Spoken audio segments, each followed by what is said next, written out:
Olá, queridas alunas, queridos alunos do terceirão do Colégio Objetivo. Aqui, mais uma vez, professor Tiago, para continuarmos aqui as nossas aulas, não é? Hoje com os módulos 33 e módulo 34. No módulo 33, nós vamos falar um pouquinho sobre a crise do Império, a crise da monarquia no Brasil, e logo após já falaremos sobre a formação republicana, não é? Esse movimento republicano que vai alterar a relação política no Brasil. Pessoal, em primeiro lugar, é importante entender as transformações sociais, econômicas que aconteceram durante o segundo reinado no Brasil. Transformações que vieram com grande influência, não é, de outros países do mundo, mas transformações econômicas no nosso país também. Vamos, em primeiro plano, lembrar de alguns contextos que mudaram relações sociais no Brasil. Primeira, a entrada de imigrantes, não é? Então nós temos, a partir de 1870, fato que tem a ver, que está ligado à unificação da Itália, à unificação da Alemanha. Então muitas pessoas vão sair daquelas regiões porque não tem como sobreviver mais por lá e vêm para o Brasil, não é? Nós explicamos nas últimas aulas os apoios, né, que o próprio governo brasileiro deu para essas pessoas, para esses imigrantes, para que eles viessem para cá. Isso vai mudar a estrutura social do Brasil. E as ideias também vão mudar. Eles vêm com outras ideias, vêm já com uma influência, não é? Uma influência de tudo que estava acontecendo naquele momento na Europa, uma outra visão. Isso vai ajudar no contexto industrial do Brasil, porque vão ter pessoas para trabalhar lá na era Mauá, quando nós temos um surto industrial no Brasil. Então aquilo também vai fazer com que mude aquela realidade, que antes era uma realidade muito apenas agrícola, não é? E agora nós temos uma outra realidade, inclusive o encontro de novas culturas com a cultura brasileira. Há uma relevância também na mudança, no desenvolvimento do café no Brasil. Os grandes cafeeiros do Brasil incentivaram a industrialização do país, principalmente pela relação das ferrovias, que facilitava o transporte daquele café até os portos. Só que eles não tinham tanto espaço político assim como aquela aristocracia rural que já estava no poder desde o início do governo, desde o início da monarquia, quando Dom Pedro II, lá no golpe, não é, da maioridade, assume o poder. Então, não haviam tantos problemas relacionados politicamente falando dentro da Assembleia, mas fora da Assembleia haviam sim muitas questões, não é, relacionadas a isso. Esses cafeicultores do Oeste Paulista, não tinham tanta participação no governo como, por exemplo, quem estava no Rio de Janeiro. Então eles começam também a ir contra esse modo político daquele momento. Haviam problemas dentro da Assembleia, como nós falamos na última aula, no início sim e mais no final. Não é? Num período ali intermediário não aconteciam muitos problemas. Até porque Dom Pedro II dava cargos, fazia um equilíbrio entre os conservadores e entre os chamados liberais, que não eram tão liberais assim, e os conservadores, que não eram tão conservadores assim. Dependia muito do que eles estavam querendo para o momento. Mas importante entender que o contexto político do Brasil não está ligado apenas às assembleias, a essa assembleia maior, a esse parlamento, que era lá do parlamentarismo às avessas. Não está ligado apenas a isso. Mas agora outras pessoas que estão ligadas ali àquele surto industrial do Brasil, que estão ligadas àquela aristocracia rural e também a contextos, por exemplo, dos militares, que nós vamos falar daqui a pouco, importantíssimo, para a proclamação da República no Brasil, Dom Pedro II vai perdendo a sua força. Lembrando que Dom Pedro II tinha ideias centralizadoras, isso atrapalhava a economia cafeeira. A economia cafeeira queria mais liberdade econômica, Então era uma economia muito ligada à questão liberal, à questão capitalista. Então o capitalismo pregava a questão dessa liberdade econômica, a lei de oferta e demanda. E Dom Pedro II interferia a todo momento na economia. O que eles achavam não é? E começam a protestar contra isso, achavam que aquilo atrapalhava a economia deles, que eles podiam ter muito mais lucros relacionados à economia cafeeira. Então há todo um contexto, não é? Econômico, social, o Brasil mudou, mas aí que está o grande X da questão. A política não mudou. A política continuou a mesma desde o período regencial praticamente. Não é? Então o Brasil mudou, a questão social, a relação social das pessoas, não é? Vai mudando, a questão até militar vai mudando, a gente vai entender daqui a pouco por quê. A questão religiosa vai mudando no Brasil, a questão econômica muda muito, não é? Ainda é rural, ainda é de agroexportação, mas o café agora vem com muita força, então eles queriam mais espaço, mas a política não mudou. Então esse foi o grande problema, não é? A política continuou velha, a política continuou atrasada, enquanto as mudanças aconteciam. Isso não aconteceu só no Brasil, não é? Em muitos países do mundo, muitos reis ou pessoas que estavam ligadas aí ao governo, perderam aí os seus cargos porque a política não acompanhou as mudanças que aconteciam naquele momento. Então nós temos 4 questões mais importantes que vão levar Dom Pedro II a perder cada vez mais força e vão levar a uma crise do Império, a chamada crise do Império, crise do Segundo Reinado no Brasil. A primeira é a questão religiosa. Depois nós temos a questão republicana, vamos falar daqui a pouco da questão militar e logo após a questão abolicionista. Então vamos falar primeiro aqui da questão religiosa. Lembram que lá na Constituição, outorgada pelo seu pai, Dom Pedro I, não é? Dom Pedro II ainda seguia essa Constituição no Segundo Reinado, o Brasil ainda seguia essa Constituição de 1824, ainda vigorava no Segundo Reinado. Muitas coisas, o poder moderador estava dentro disso, que ainda era seguido, mas a igreja estava atrelada ao Estado. A igreja não tinha autonomia no Brasil, a igreja católica não tinha autonomia para a nomeação, por exemplo, de um bispo, de um arcebispo. Por quê? Porque Dom Pedro II tinha que aprovar tudo. As bulas papais, não é? Também estavam ligadas a isso. Então, o Brasil não era obrigado, segundo a sua Constituição, a aceitar essas mudanças que a Igreja Católica colocava lá na Europa. Então isso é importante lembrar. Durante um tempo isso deu certo, mas não é, com a troca de papas, é claro que outros papas vieram com novas visões, como o Papa Pio, por exemplo, Pio IX aqui, vem com uma nova visão de que o Brasil tinha que aderir sim às bulas papais. Na Constituição de 1824, que já foi explicada em outras aulas, não é? Nós tínhamos lá o padroado e o beneplácito, não é? Que acabavam aí trazendo uma ligação muito forte da igreja com o Estado. A igreja era submissa ao Estado do Brasil e tinha que aceitar todas as determinações de Dom Pedro II. Mas agora vai acontecer um problemão, gente. Há uma bula, tá? Uma bula papal chamada Bula Syllabus, que o Papa Pio IX vai vigorar na Europa, proibindo todos os maçons de participarem da Igreja Católica. Isso vai gerar um problemão no Brasil. Só para começar, Dom Pedro II era maçom, não é? Dom Pedro II tinha uma ligação grande com a maçonaria, como outros que estavam também dentro do contexto político do Brasil.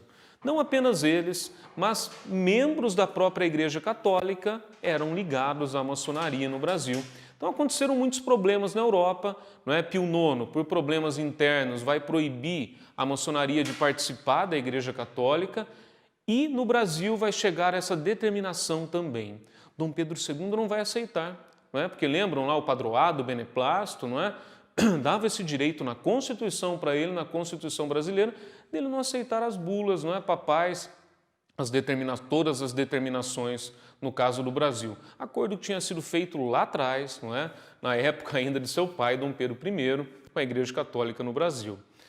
Isso vai gerar problemas porque agora nós temos uma crise religiosa.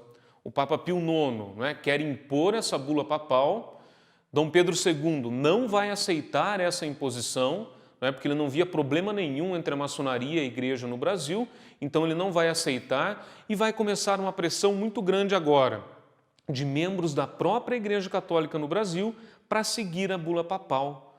não é? Alguns desses membros foram até presos, não é? Foram perseguidos e presos. Nós podemos usar o exemplo aqui, não é? Do bispo de Olinda e o bispo de Belém, que vão descumprir o que o imperador disse e vão ser presos, vão ficar presos durante 4 anos. Tá? Depois lá na frente, o Duque de Caxias, não é?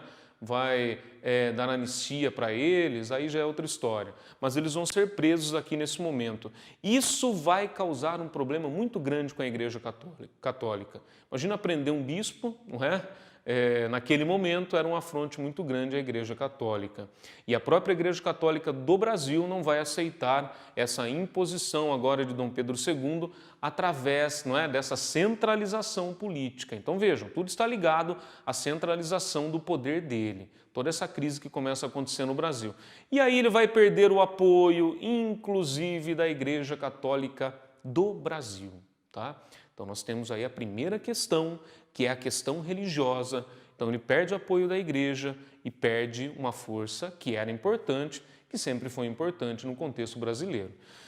Depois nós temos uma coisa importantíssima, que é a questão republicana. Pessoal, as ideias republicanas, não é?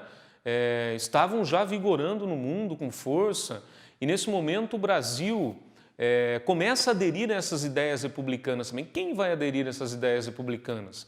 Lembram lá daqueles agroexportadores do café, não é? Lá do Oeste Paulista, principalmente, que não tinham espaço no governo? Esses vão aderir às ideias republicanas, porque não aceitam mais a centralização política e principalmente econômica de Dom Pedro II. E querem agora mais espaço. Então, o primeiro partido republicano é o Partido Republicano Paulista, não é? Onde eles vão começar a discutir essas ideias republicanas, não é? E querer colocar essas ideias republicanas na prática. Não é? Nesse processo de ideias republicanas, nós tivemos principalmente aí 2 correntes de pensamento. Uma dessas correntes de pensamento era revolucionária e a outra corrente de pensamento era a evolucionista.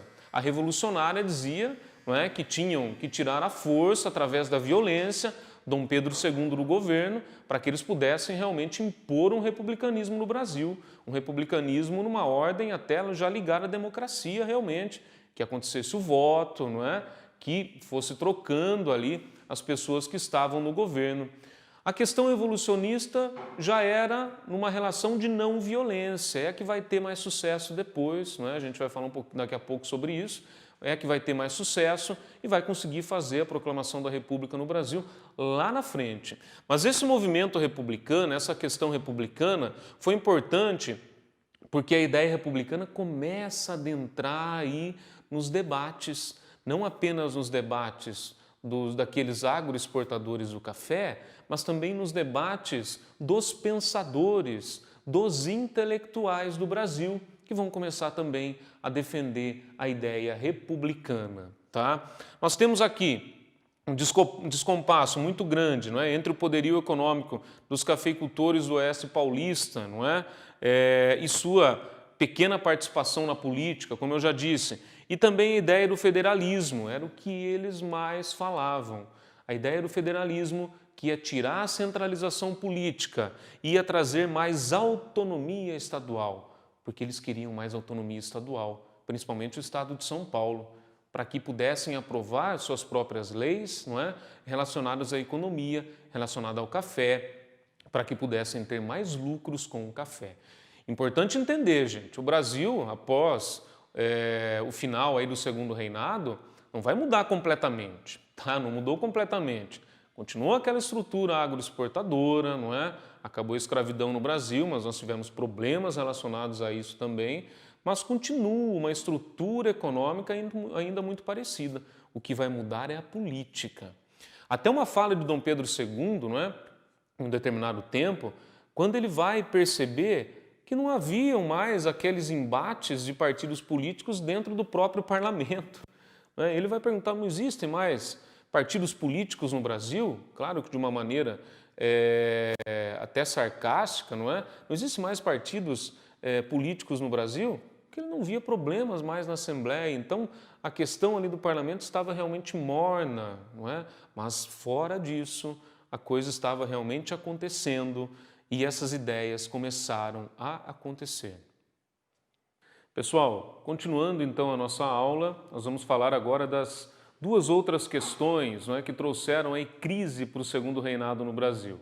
A questão militar e a questão abolicionista.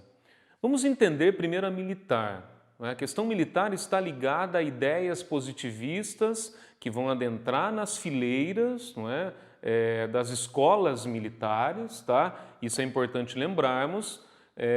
Ideias que vêm principalmente relacionadas a Augusto Comte, se a gente falar um pouquinho de sociologia, que vai trazer uma nova concepção para as ciências humanas, tá? E também a ideias que vão surgir na prática dos militares lá na Guerra do Paraguai.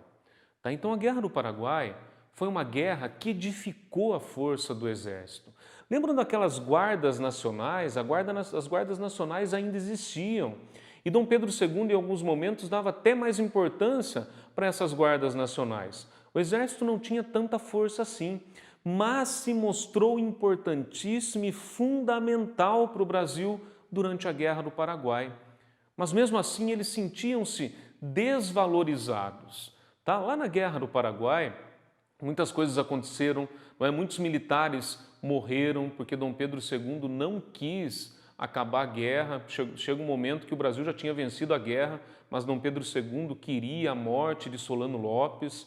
Então muitos militares, muitas pessoas vão ser naquele momento levadas a lutar por muitas vezes sem querer. Então, quando acaba a Guerra do Paraguai, os militares querem mais espaço agora no próprio governo. Os militares não tinham espaço nenhum no governo. Quem tinha espaço era aquela velha aristocracia rural, como nós dissemos. Não apenas, não um contexto total da aristocracia rural, mas aquela velha aristocracia rural que fazia parte, desde lá do período regencial do primeiro reinado no Brasil, aquelas famílias que se perpetuavam no poder. Então os militares agora querem mais espaço também na política e vão começar a lutar por isso. Tá? Então nós temos aqui o exército desprestigiado pelo governo por muito tempo, o exército fortalecido nacionalmente após a Guerra do Paraguai, sai com muita força, punições do governo a oficiais que se manifestavam contra o governo. Então começa agora algumas manifestações importantes. Uma manifestação importante, não é importante dizer também, foi lá o Manifesto Republicano de 1870, feito pelo Partido Republicano. Agora nós temos também manifestos aqui dos militares contra aquele governo centralizador que não dava prestígio e não valorizava os militares daquele momento, o exército, daquele momento no Brasil. Eles vão ser perseguidos por isso, alguns oficiais vão ser perseguidos, vão ser presos, por isso. Então, uma perseguição política também, não apenas contra o Partido Republicano, mas também contra o Exército. Isso vai gerar uma crise enorme entre o Exército, entre os militares e entre o governo. O governo vai perder o apoio, inclusive dos militares, tá? Então, outra coisa importante também que vai surgir na Guerra do Paraguai é a penetração dessas ideias abolicionistas, ligada aqui à questão abolicionista do Brasil, a abolição da escravidão. Os militares passaram a apoiar também o fim da escravidão no Brasil. Mas por que será? O que aconteceu? São duas questões. Primeiro a questão humana e depois a questão de patentes dos militares. A questão humana, muitos africanos, descendentes de africanos que eram escravos, foram para lutar na Guerra do Paraguai e tinham, a partir daquele momento, se conseguissem voltar vivos da Guerra do Paraguai, claro, eles teriam a liberdade deles. Então essa era a grande promessa. Tá? E depois, e nessa grande promessa, os próprios militares perceberam, quando eles estavam juntos, que eram iguais, não importava se era negro ou se era branco, estavam lutando pelo Brasil. E estavam lá todos juntos, então há essa relação humana primeiro. E depois a relação de patentes. Os militares queriam que acabasse a escravidão também para que os descendentes de africanos pudessem, ou africanos, pudessem adentrar no exército para que eles ocupassem as patentes mais baixas, as patentes que seriam frente de guerra para o Brasil. Tá? Então tinha essas duas questões, uma questão humana e uma questão de patentes. Então eles também começam a ir contra essa ideia de escravidão no Brasil. É claro, gente, que isso vai trazer problemas para Dom Pedro II. Dom Pedro II, que tinha o apoio daquela velha aristocracia rural, que pregava que a escravidão tinha que continuar, vai perder o apoio dos militares, porque ele vai continuar defendendo as ideias daquela velha aristocracia rural. Lembrando que cafeicultores do Oeste Paulista, por exemplo, já tinha uma grande massa de imigrantes trabalhando e acreditavam nesse trabalho da imigração, né, e foram também se desligando aos poucos da escravidão. Tá? Então, essa estrutura, não é, ela vai se quebrando aos poucos. E aí a questão abolicionista. Não é? A abolição da escravidão vai acontecer por Princesa Isabel em 1888. Nesse momento, o único apoio que Dom Pedro II tinha, que era daquela velha aristocracia rural que estava no governo, que estava no parlamento, ele perde também, porque ela acreditava ainda na escravidão. Então eles próprios vão falar para a Princesa Isabel que a partir daquele momento ela acabou com a escravidão, mas ela perdeu o apoio e eles perderam também o reinado no Brasil. Então o recado foi dado muito diretamente a ela e a Dom Pedro II, que não estavam no Brasil naquele momento, em 1888. Então isso vai, de certa forma, retirar do governo imperial sua última base de sustentação, que era aquela aristocracia, tá? Que nós já falamos tanto. Então muitas coisas acontecem, muitas questões, não é? Muitas relações levam a uma crise, não é? Trazem uma crise ao segundo reinado. E aí começa um movimento republicano que tem a ver com o Partido Republicano, que tem a ver com aqueles cafeicultores do Oeste Paulista, que tem a ver com os militares, não é? Que vão também aderir a essas ideias republicanas. E dentro dessas ideias republicanas, nós temos, como eu disse já, duas tendências no Partido Republicano, que era a revolucionária e a evolucionista. A evolucionista vai ter mais poder nesse contexto. Então eles vão planejar agora uma proclamação da República no Brasil sem o contexto violento. Como Dom Pedro II perdeu o apoio de todos, não foi tão difícil assim depor Dom Pedro II, para que ele fosse embora do Brasil. Então ele foi embora do Brasil, ele teve que sair do Brasil, foi para a Europa e proclamar a República no Brasil no dia 15 de novembro de 1889. Nós temos o Marechal Deodoro da Fonseca, que não era tão republicano assim, tá, pessoal? Então é importante lembrar isso, mas tinha muito prestígio, foi amigo de Dom Pedro II, inclusive. Ele vai convencer Dom Pedro II, de certa forma, a deixar o Brasil e ele vai proclamar a República no Brasil. Ele nem era republicano, mas ele percebeu, que não tinha mais jeito, então ele, para dar apoio para aqueles militares, inclusive um outro também militar importantíssimo, Floriano Peixoto, que vai ser o segundo presidente do Brasil, ele vai dar esse apoio e proclama a República no Brasil no dia 15 de novembro de 1889 e ele vai se tornar o primeiro presidente do Brasil. Tá? Então os republicanos vão espalhar boatos, inclusive, de que tinham militares sendo perseguidos. Muitos militares foram perseguidos por esse governo. E aí os próprios militares, que talvez não acreditassem tanto no republicanismo, passam a acreditar com mais força e vão apoiar realmente essa proclamação da República no Brasil. Importante entender, a gente vai ter outros capítulos depois, sobre isso, mas é importante entender que de 1889 até 1894, nós temos o primeiro subperíodo daquele grande período da República no Brasil, da Primeira República no Brasil, que é o período da espada, o período dos republicanos da espada, quando os militares governaram o Brasil por esse tempo, até que depois aquela elite agroexportadora do café vão formar aquelas aristocracias rurais, e vão determinar os rumos aí do Estado brasileiro. Muito obrigado, espero que vocês tenham entendido a aula e continuem estudando em casa. E vocês sabem, qualquer coisa me falem que nós tiramos as dúvidas durante a semana.